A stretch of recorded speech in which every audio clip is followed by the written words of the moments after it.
Le dernier point qu'on va aborder donc, dans ce chapitre, c'est la balance. Comme je vous disais, hein, la comptabilité, c'est une chaîne. Donc, la première de ces chaînes, pour rappel, c'est le journal. La deuxième, le grand livre.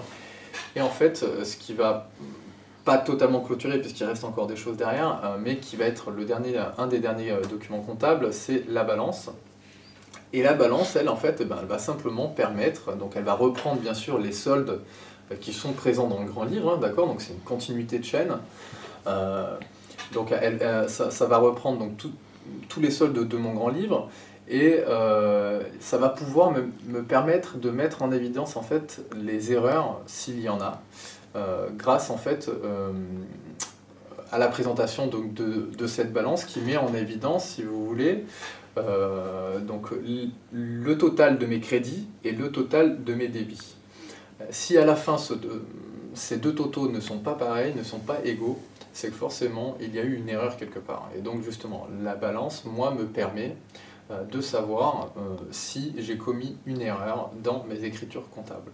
Donc ça, c'est vraiment un élément de vérification, si vous voulez, de nos écritures comptables. Sur cette balance, donc, vous allez avoir une balance générale hein, qui reprend en fait un petit peu, de toute façon, toutes les opérations que l'on a pu inscrire dans les documents précédents.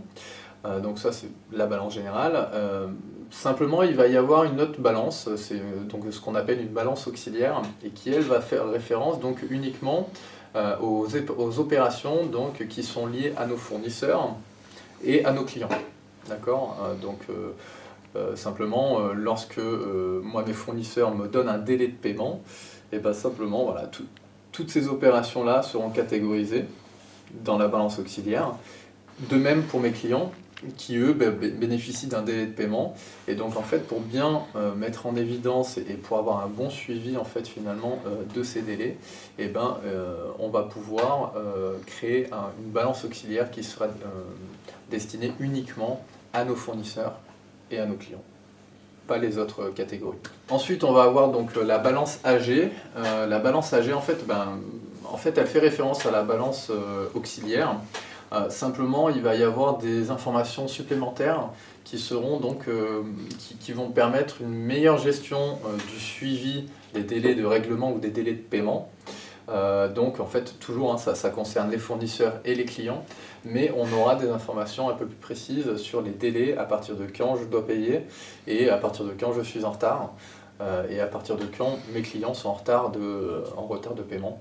Et donc simplement voilà, ça permet un très bon suivi au niveau de notre trésorerie en fait. Et donc au final en fait cette balance, comme vous avez pu le voir, met en évidence en fait les soldes de tous les comptes de l'entreprise.